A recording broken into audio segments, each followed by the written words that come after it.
గురుదేవులకు నమస్కారం. విజయోస్తు కుమార.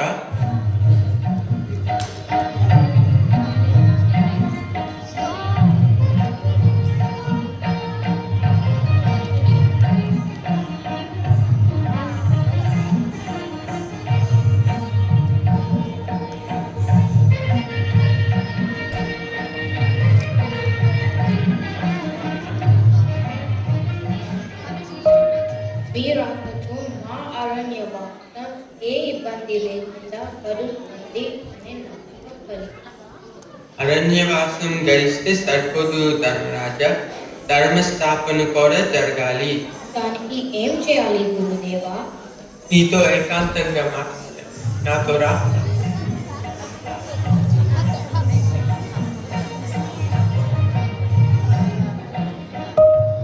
కౌరవ పక్షంలో భీష్మ ద్రోణుల వంటి వీరులతో పోరాడి గెలవాలంటే నీకు ఎన్నో అస్త్రాలు కావాలి.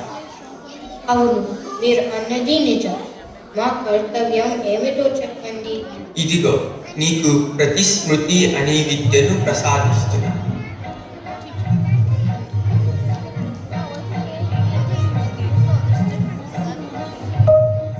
ధన్యుని. ఈ విద్యను అర్జునుడికి ఉపదేశించి కర్తవ్యం బోధి. తప్పక గురుదేవా. విజయీ భవ.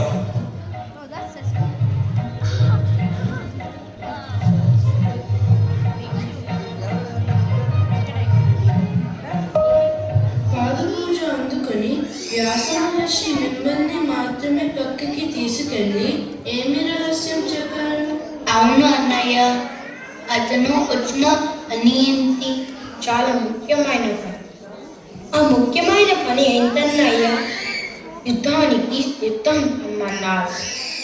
అవును, దానికి ఏమేం చేయాలి?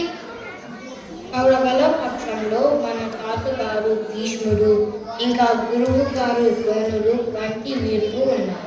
కాబట్టి మన దగ్గర ఉన్న అస్త్రాలు శస్త్రాలు సరిపోవు. మరి ఏమి చేయాలి? అందుకే తపస్సు చేసి దేవతలను మెప్పించి మరిన్ని అస్త్రాలు సంపాదించాలి. అయితే మీ అందరిలో ఉత్తమ వీరుడైన అర్జునుడే వెళ్ళాలి. ఏమంటావు అర్జున? ఎలా అయితే అలా చేయడానికి సిద్ధం. వ్యాస భగవానుడు కూడా నువ్వే ఈ కార్యం చేయాలని అన్నారు. మరి తపస్సుకి సిద్ధమైన అర్జున, మన అర్జునుడిని ఇంకోసారి అడగలా ఏంటి? అర్జున, వస్తు వేటునోటి ఆయుధాలు తీసుకెళ్ళాలి. దేవతలను ప్రసన్నులని చేసుకొని ఆ దుష్ట కౌరవుల అంతు చూసేందుకు కావలసిన అస్త్ర సంపదను సంపాదించుకొని రా అర్జున. అలాగే ద్రౌపది, నీకు కౌరవుల మీద ఉన్న కక్ష ఎలా చల్లారుతుందో నాకు తెలుసు కదా. నీ ఈ ప్రయత్నంలో దిక్కులు, సూర్యుడు, చంద్రుడు, ఆకాశం, భూమి ఇంకా వాయుదేవుడు రక్షితురుగాక. అర్జున, వ్యాసదేవుడు నేర్పిన ప్రతిస్మృతి అనే విద్యను నీకు నేర్పు. ఆ విద్య సహకారంతో విజయవంతంగా దేవతల అనుగ్రహం పొంది తిరిగిరా.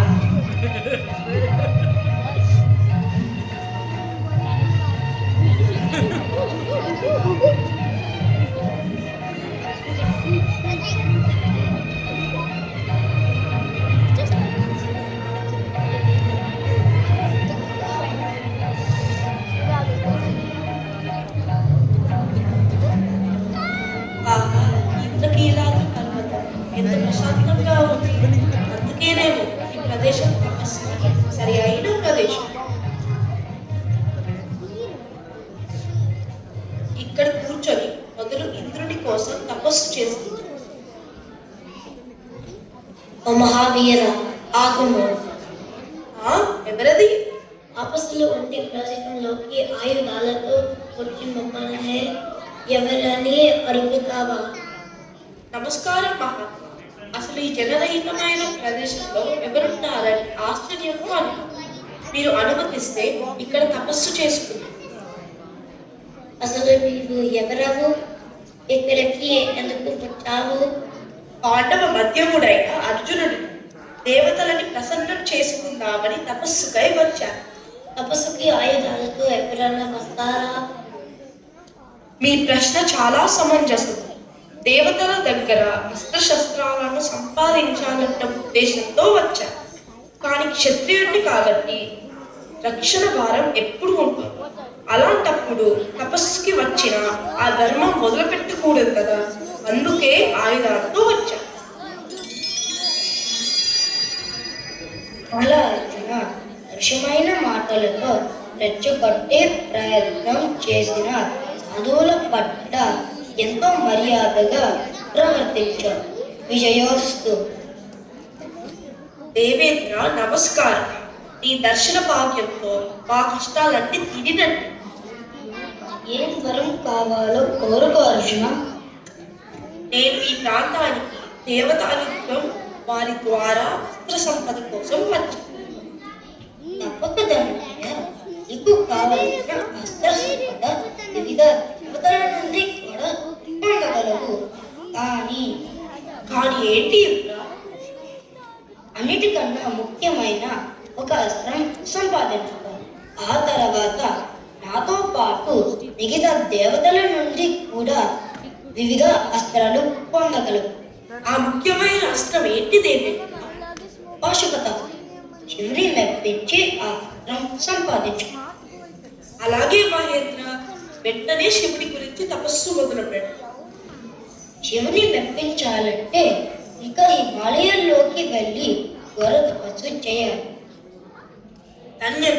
ఈ ఆశీర్వచనంతో తప్పక విజయం సంపాదిస్తాను. శివుడు అంత తేలిక లొంగడు. ఎటువంటి పరీక్షలు పెడతాడో జాగ్రత్తగా గమనించి శివుని మెప్పించు. విజయీ భవ.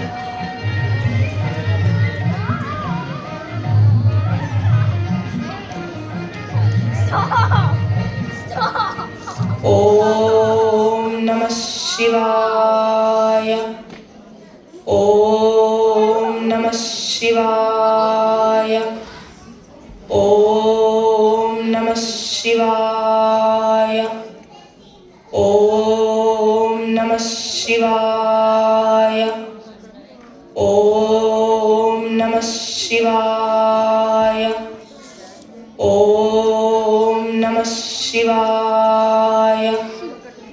ఓం నమః శివాయ. ఓం నమః శివాయ. ఓం నమః శివాయ. ఈ ప్రకృతి వైపరీత్యాలకు కారణమేమిటి? ఎవరో చాలా బలమైన తపస్సు చేస్తున్నారు. అవును, ఎవరై ఉంటారు? అదిగో చూడు, అక్కడ ఎవరో ఉన్నారు. ఎవరతను? అతను శ్రీకృష్ణ సఖుడు అర్జునుడు. అరణ్యవాసంలో ఉన్నారు కదా, మరి ఎవరి గురించి తపస్సు చేస్తున్నారు? అంత మధురంగా శివనామం జపిస్తున్నారు. ఇంకా అనుమానమా? పద వెళ్ళి శివుడికి నమః శివాయ.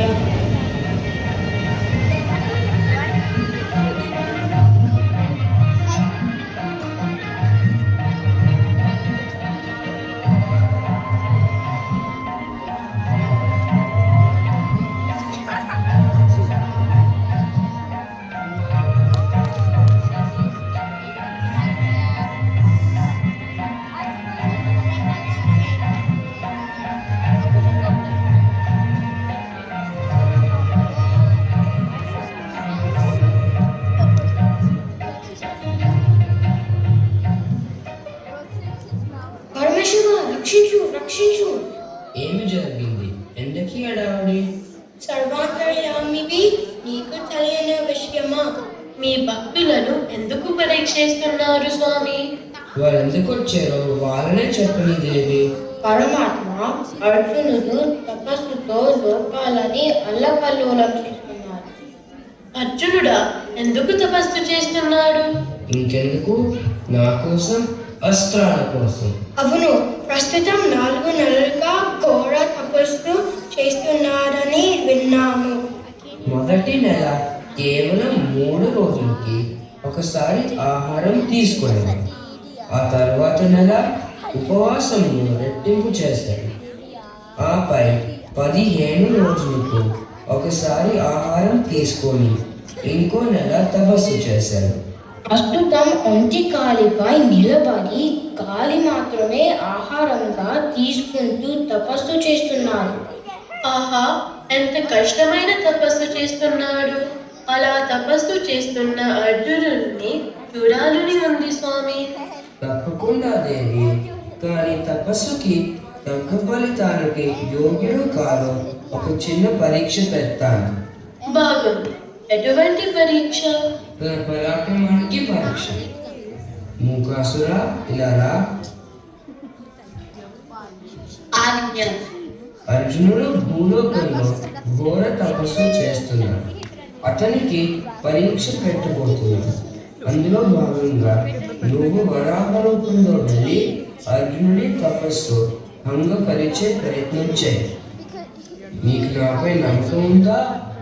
ఉంది స్వామి. అయితే నిశ్చింతగా నేను చెప్పింది చేయి. నీ ప్రాణానికి ఏం భయం లేదు. అలాగే ప్రభు. దేవి, మనం కూడా దేశం మార్చుకొని వెళ్దాం. నేను కిరాతుడి రూపం ధరించి వస్తాను. నేను మీకు తగ్గట్టు చంచితగా వస్తాను.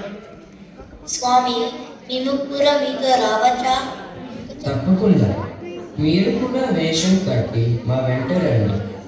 జై జై శంకర, హర హర శంకర.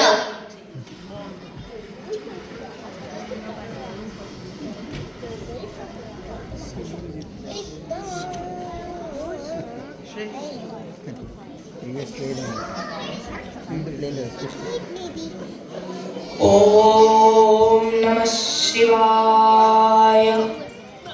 ఓం నమః శివాయ. ఓం నమః శివాయ. ఓం నమః శివాయ. చూసావా దేవి, అర్జునుడు ఎంతగా వెళ్ళిపోతున్నారో. అవును, మీ అనుగ్రహం ఉంది కాబట్టి ఆ దివ్య కళ ఉంది. మూకాసుర, ఇక నీ పని మొదలు పెట్టు. అలాగే డోగా. నమః శివాయ. ఓం నమః శివాయ.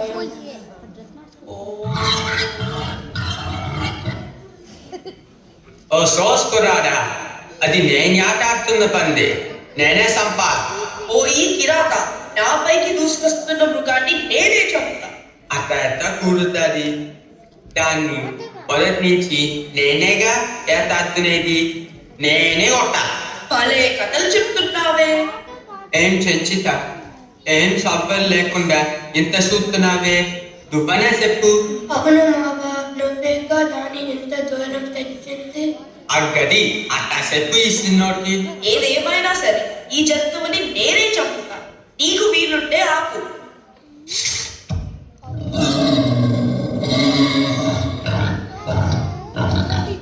హాయ్ హాయ్ నాయక, జై జై నాయక. హాయ్ హాయ్ నాయక, జై జై నాయక. ఆపండి. నేను చంపిన జంతువుని మీ నాయకుడు చంపినట్టు ఈ సంబరం ఏంటి? ఓ సోసిన్నోడా, నువ్వు సంపావంటావు. ఇదేం ధర్మం? నీ బాణం తగిలే లోపటే నా బాణం తగిలి సచ్చిపడ్డాది.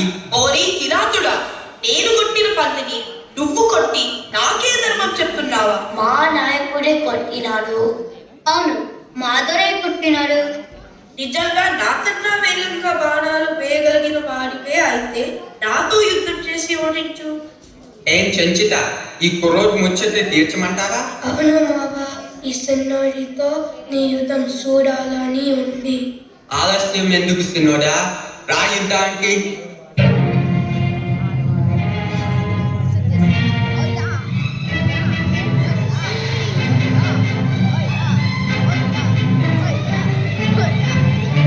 ఆహా, ఏమి ఆశ్చర్యము! ఇతను దేవేంద్రుడా, కుబేరుడా లేక పరమశివుడా? నా బాణాలు ఇతనిపై ఎటువంటి ప్రభావం చూపించటం లేదే.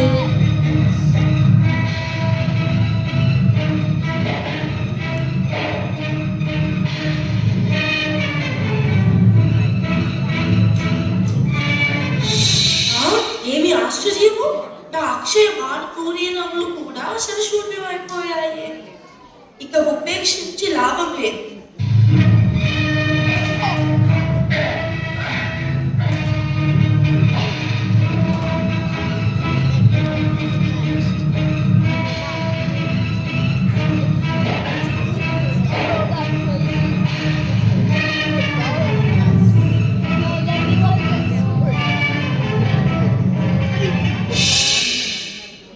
హాయ్ హాయ్ నాయక జై జై నాయక హాయ్ హాయ్ నాయక జై జై నాయక.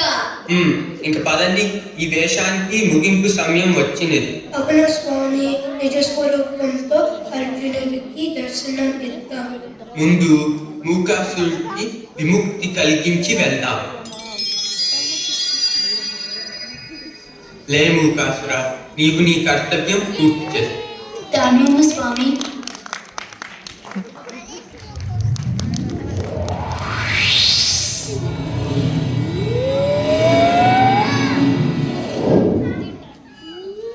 ఏడియాకిరాతుడు నన్ను కూర్చుపోయేట్టు కొడతాడా? అర్జున, నీ తపస్సుకి శౌర్యానికి మెచ్చాను. ఈ భూమిపై క్షత్రులలో శౌర్య ధైర్య సాహసాలలో నీకు సాటి ఎవరూ లేరు. మహాదేవ, ఆ కిరాతుని రూపంలో వచ్చి నన్ను కరుణించింది నీవే అని గుర్తుపట్టలేకపోయాను. క్షమించు. శ్రీకంఠ లోకేశ లోకోద్భవస్థాన సంహారకారి పురారి మురారి ప్రియా చంద్రధారి మహేంద్రాది బృందానంద సందోహ సందాయి పుణ్యస్వరూప విరూపాక్ష దక్షాధ్వర ధ్వంసకా దేవ నీదైన తత్వంబు భేదించి బుద్ధి ప్రధానంబు గర్భంబు విజ్ఞాన మధ్యాత్మయోగంబు సర్వక్రియా కారణం వంచు నానా ప్రకారంబుల బుద్ధిమంతులు విచారించుచున్ నిన్ను భావింతురీశాన సర్వేశ్వర సర్వ సర్వజ్ఞ సర్వాత్మక నిర్వికల్ప ప్రభావ భవానీపతి. నీవు లోకత్రయే వర్తనంబున్మహీవాయి కాత్మాగ్ని సోమార్గతోయంబులం చేసి కావించి సంసార చక్రక్రియ యంత్రవాహుండవై ఆదిదేవ మహాదేవ నిత్యంబునత్యంత యోగస్థితి నిర్మల జ్ఞాన దీప ప్రభాజాల విధ్వస్త నిస్సార సంసార మాయాంధకారుల్ జితక్రోధ రాగాద్వేషుల్యతాత్మోల్లతీంద్రుల్ భవత్పాద పంకేరు అధ్యాన పీయూషధారానుభూతిన్ సదా తృప్తులై నిత్యులై రవ్యయ భవ్య సేవ్య భవాభర్గ భట్టారక భార్గవాగచ్చ కుత్సాది నానా ముని స్తోత్ర దత్తావదాన లలాటేక్షణోగ్రాగ్ని భస్మీకృతానంగ భస్మానులిప్తాంగ గంగాధర నీ ప్రసాదంబు నంజర్భ గీర్వాణ గంధర్వులున్ సిద్ధ సాధ్యోరగేంద్ర సురేంద్రాదులున్ శాశ్వతైశ్వర్య సంప్రాప్తులైరీశ్వర విశ్వకర్తాసురాభ్యర్చిత నాకు నభ్యర్థితంబుల్ ప్రసాదింపు కారుణ్యమూర్తి త్రిలోకైకనాథ నమస్తే నమస్తే నమః.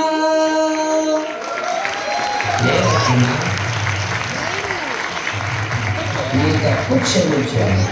ఇదిగో నీవు పోగొట్టుకున్న గాంధీవు. నీ అక్షయమాన దుర్నీయం కూడా మళ్ళీ యథాప్రకారం అక్షయం అవుతుంది. నీ సాహసానికి మెచ్చాను. నీకు ఏమి వరం కావాలో కోరుకో. ఓ ముక్కంటి, నాకు అస్త్రాలకెల్లా రౌద్రమైన దివ్యాస్త్రంగా చెప్పబడిన పాశుపతాస్త్రం ప్రసాదం. ఆ అస్త్రానికి ఉన్న మహిమ పూర్తిగా తెలిసి అడుగుతున్నావా? ఆ అస్త్ర ప్రయోగం వల్ల లక్షలాది ఈటలు విషసర్పాల వంటి బాణాలు పుడతాయని విన్నాను. అది ప్రయోగిస్తే దాదాపు ప్రళయం జరిగినట్టే. నీకు అస్త్ర మహిమ పూర్తిగా తెలుసు కాబట్టి సంకోచం లేకుండా అస్త్రం ప్రసాదిస్తుంది.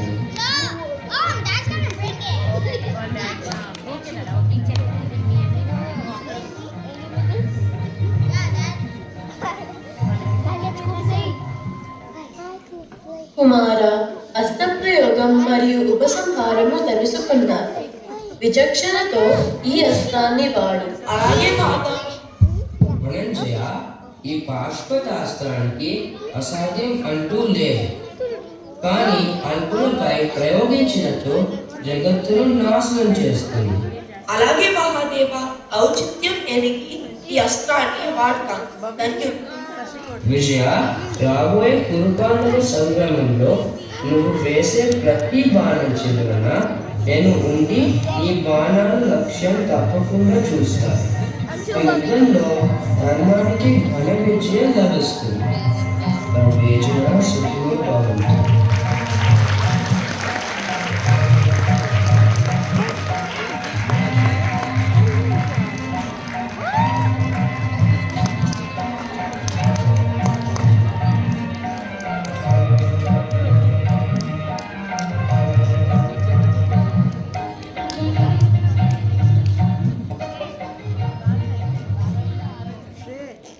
ఏ మాటకు ఆ మాటే చెప్పాలి. అర్జునుని అంత గొప్ప వీరుడు అని ఎందుకు అన్నారో ఈ నాటకం చూశాక తెలిసింది. ఒకవైపు కృష్ణుడు, మరోవైపు శివుడు, ఇద్దరి ఆశీస్సులు ఉన్న అర్జునుడికి సాటి వచ్చే వీరుడు ఉండే ప్రసక్తే లేదు. కిరాట అర్జునుడు అనే ఈ నాటకాన్ని ఎంత బాగా చేసిన పిల్లలు. అర్జునుడుగా అద్వైత సమ, శివుడుగా సంకీర్త కోణ వంటి, వేద వ్యాసుడు మరియు కిరాతుడుగా తండ్రి చెల్లుమూరి, పార్వతిగా శృతి వడుగురి, చెంచితగా లాస్య యల్ల, ద్రౌపదిగా ఆద్య బొప్పల, ధర్మరాజుగా మరియు ఋషిగా మహర్షిగా, భీముడు మరియు మూర్ఖాసురుగా శశాంక్ పాండే, సహదేవుడుగా అయాన్ సోమనగి, ఇంద్రుడుగా అభిరామ్ కాలపట్టి మరియు ఎక్కడ దర్శకుడుగా శ్రీ నరసింహ అద్దెపల్లి గారు.